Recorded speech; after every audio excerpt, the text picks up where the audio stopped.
the weight of the silicone is almost just peeling that out of there nicely. A few little lumps and bumps, but reasonably good. Nothing we can't touch down.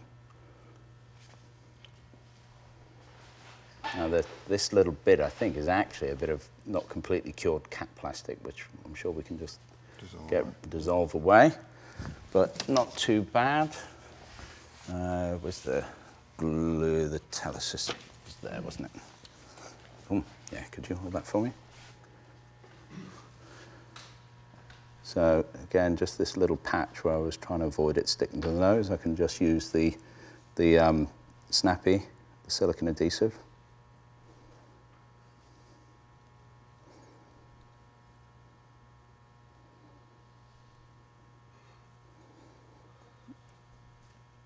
But the beauty of the transfer is just the speed, you know.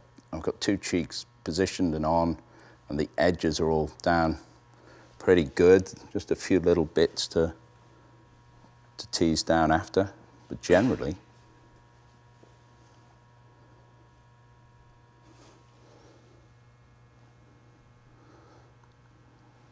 you know, the blend off here is great. You know, there's absolutely nothing to give it away, and it's kind of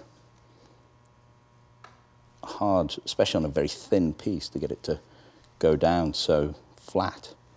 And by being suspended in the mold, it keeps all those edges perfectly flat until they're down and in place.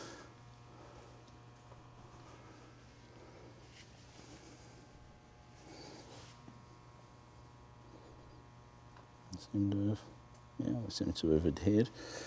Okay, so Adrian, if you want to kind of go round with the alcohol on that side, and I'll carry on over here. So again, I'm going to press this down now. So that's all dry under there, so I should be able to press that down and stick it. I'll just do exactly the same again. This is already kind of releasing itself.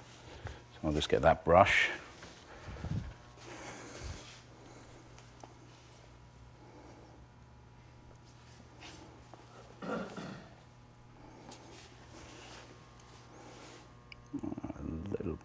Prosade still underneath there, so I'll lift that.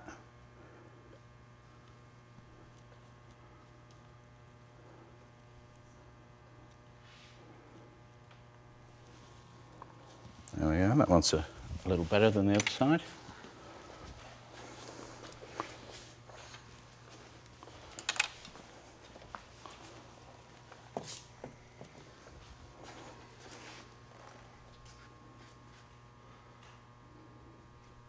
So you can see I kind of could have done with it drying out a little bit more on this side. There's a little whiteness caused by prosade that's kind of stuck underneath, but we can live with that. I can just colour over it.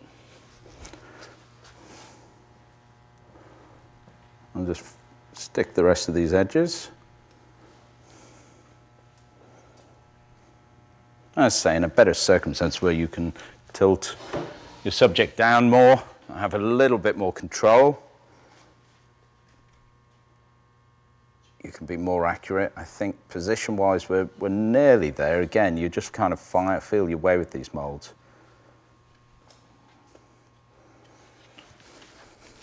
But I think we're okay.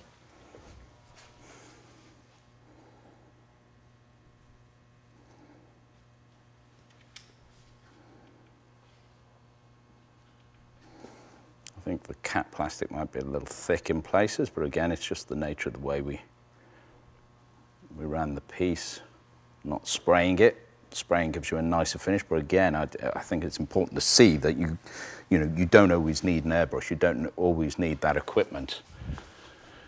You know, you can get a pretty good result without.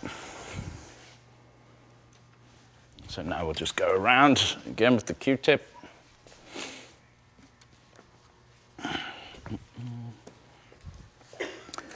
Eric, could you hold that for us, please?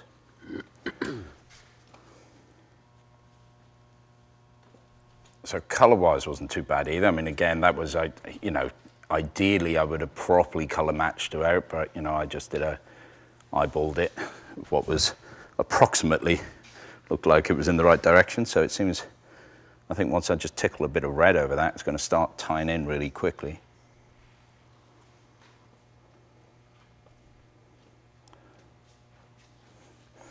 And again, normally I'd, you know, do a certain amount of blending over, use a little bit of prosade, sort of Bondo prosade, just to tie little lines into things, but that's all delicate touch, which takes a while.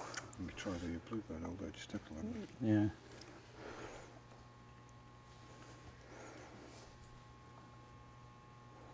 So, that's kind of okay.